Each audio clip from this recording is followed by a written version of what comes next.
Hi, my name is Amie Milner, and I am the Executive Vice President of Marketing and Sales Enablement here at Abstrakt. Today, we're going to talk about how you qualify your leads at the end of your sales enablement process. Leading indicators that we use to qualify a lead is first just looking at the information that we have about the company, and that would include, can we find a work email address? Do they have a working website? And then typically we're trying to do research before we speak with them to qualify on what revenue the company has done in the previous year. To choose a revenue qualifier, you're looking at what is the price of your product or service and what are you going to need that company to be able to do in their revenue to be able to afford your service on a usually recurring basis. So some red flags that you typically want to look for in a website is just, how has it been developed? You can definitely tell the quality of a website and what a company might potentially be putting into their website.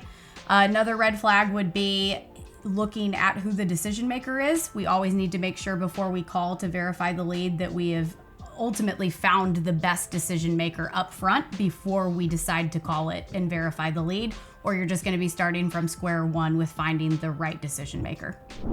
Here at Abstrakt, we have people who set the appointments for our sales team, and then we have an entire team of salespeople that focus just on the selling. The reason that we found that this is effective is we've been able to produce a higher volume of appointments by having a team and then letting our sellers do what they do best, which is focusing on closing the deal and moving the appointments down the pipeline. We've been able to have higher target growth goals because of this, by having an entire dedicated team that's just in charge of the front process of the lead qualification and getting that appointment set for our sales team.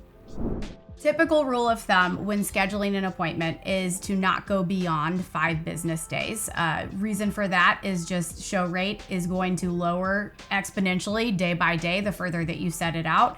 Here at Abstrakt on our team, we really try to focus within next day or within 2 days at maximum.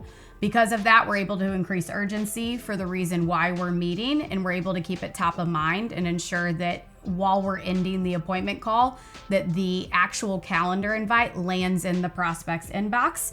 We verify that, and then we're able to just create more urgency for that person to show up within the next 2 days.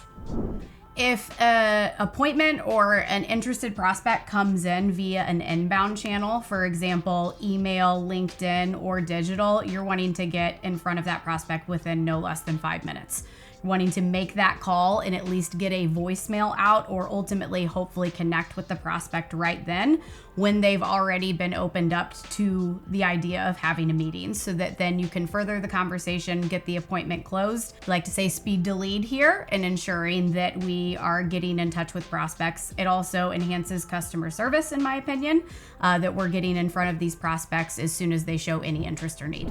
No-shows are going to happen. It's inevitable. The best way that I believe to handle no-shows is to be in front of the no-shows before they happen, and that's with a really good follow-up and confirmation process before the appointment takes place.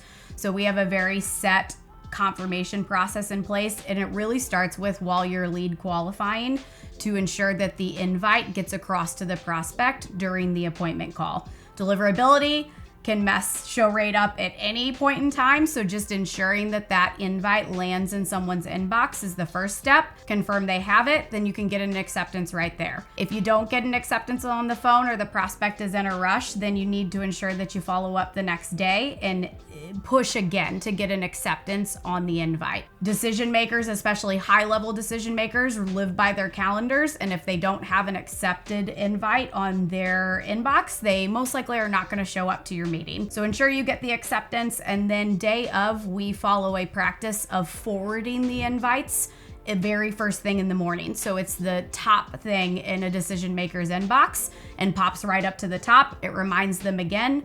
And then the last step that we follow here is we do a live connect process where we actually call the prospect 5 minutes before the meeting to once again ensure that they have the Zoom link to the meeting, and then help them if they have any technical difficulties and guide them onto the meeting, ensure a proper handoff to our sales reps. Abstrakt has perfected the omni-channel experience, and we would love to share this with you and also just be a resource as you're diving into this yourself.